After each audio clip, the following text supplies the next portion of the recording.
look that up, and then we're going to do reactions.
Okay, so as the moon has now moved, the sun is appearing again, and we can see the diamond ring. It's amazing. It's fantastic.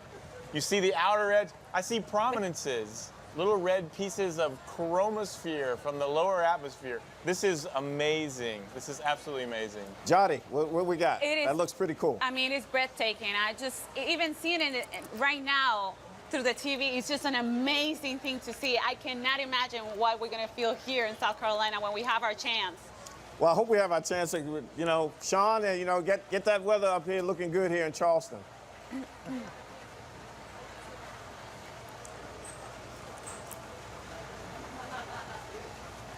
Now, what do we, so Alex, Alex, what are we seeing here? Is that from the G3? That looks like from the G3 because I see spectra there. No, it's still from Salem. That's still from Salem. Yeah. Okay, so you're seeing the bright, actually the camera is causing a little prism effect there, and you're seeing the bright light from the edge of the sun. So that is really beautiful. That's sort of the edge of the diamond ring effect. Yeah. So Alex, now, a reminder, Alex, so when that diamond ring pops up, that's what people should put the That's when people should put your glasses back on. So when you see that diamond ring after totality, that's the signal to you that it's time to put it back on. Yeah. So look now, we see the corona in Madras. That's gorgeous. That's amazing. I mean, being able to look at that with your own eyes is an amazing experience. And that only can be seen when you have this kind of totality. So the corona, that's the solar atmosphere. That's what solar scientists really live for, right? Right. Right. That is the origin. That is where the origin of space weather. Yeah. You know, that's where it comes from. That's where most of the solar flares and the corona mass ejections, big explosions of particles, originate from. Now, if there was solar activity, would we see it right now? Would we be able to see that popping up on the sun? If there was a coronal mass ejection leaving the sun, we could see it there because, in fact, we have seen it in the past, and I'll even show some history later with images that people drew of these coronal mass ejections leaving the sun during a total solar eclipse. Now, why is it so critical and so important to really get this type of view from the sun's atmosphere from the corona? Johnny? You mean like in a total solar eclipse? Yes. There's the diamond. That's the diamond ring again. That's amazing. That's from Madras. Wow. It is important to do this because we do this kind of eclipses artificially, but we do not do it as perfect as nature does.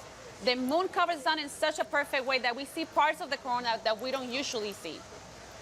So Alex, explain that and safety too, right? So right now, this was the moment when you see that flash of light. That's the moment when it's time to put your glasses back on or start using your indirect methods because now it's too bright and it could damage your eyes. Yeah.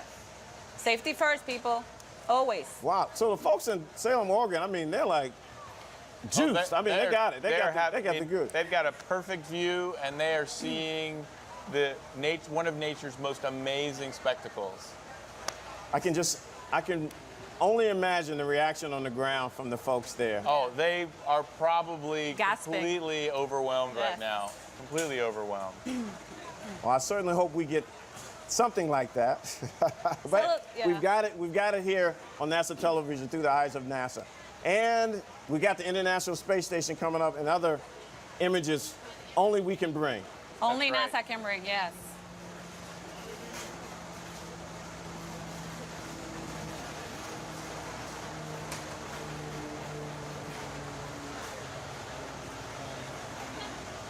Now, is it completely dark or is it coming out? No, It's what's coming out. happening now is the filters are back on, the safe solar filters for the telescope, and now you see the crescent, which is the sun, basically now being revealed after the eclipse. So we're now back to the partial phase Yes. in the other direction. Exactly. Now, how fast is this going? Well, this shadow is passing across the country, depending on where you are, anywhere from 1,200 to 1,800 miles an hour. So this is moving incredibly fast because the moon itself, in its orbit, is moving at almost 3,400 miles an hour. And that, in combination with the rotation of the Earth, is what gives us a shadow moving that fast. Okay, so Gotti, let's talk about space weather. Seeing this and space weather is so important. So just let us really understand why it's important on space weather. So space weather is pretty much the conditions created outside in space due to the sun. We look at space weather because we want to understand these conditions. If you look at the image that you have now, you're going to see SDO image, the Solar Dynamic Observatory. That's where we actually look for the source of space weather, where the solar flares and the coronal mass ejections actually originate from. Well, when we look at SDO, at the images, we also have to look at artificial eclipses, like the one that you're looking at online now. These are actually from the SOHO spacecraft. These are the artificial eclipses that I was talking about, Dwayne. Like this, you have to block the solar surface to be able to see the solar atmosphere, the outside corona. But you're gonna see something like this today, and you saw it.